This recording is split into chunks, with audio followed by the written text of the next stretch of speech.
ihame ry'umunsi.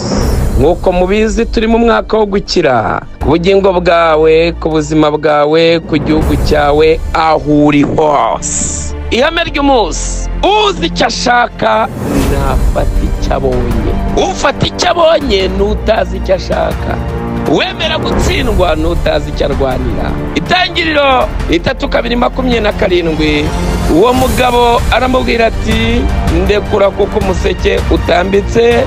Aramusubiza ati, sinkurekura utamaye umugisha. Aramusubiza ati, witwa nde?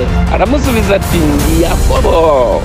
29. Aramubwira ati, ntukitwa Yakobo ukundi, ahubwo uzitwa Israel, kuko wakiranyije Imana n'abantu ukanesha. Nimwakire neza ijambo ry'Imana. Amen. Uyu mugabo ni Yakobo, yarazi icyo ashaka. Ibihe yari arimo byari bimaze igihe kinini cyane. Hari igihe yakoze kinini cyane atazi icyo ashaka, ariganya. Aza gusanga ko umugisha w'uburiganya ugira urangirira.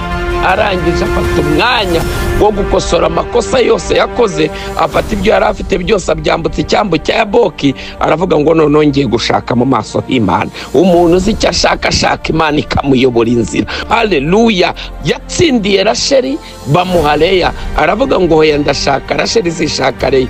Bamutegeka kongera gukora indi myaka 7. Aravuga ngo ndayikora kuko nzi icyo shaka. Reka unyemerere soze nkubwira ngo ibukuriwe biri mu bigize amahame.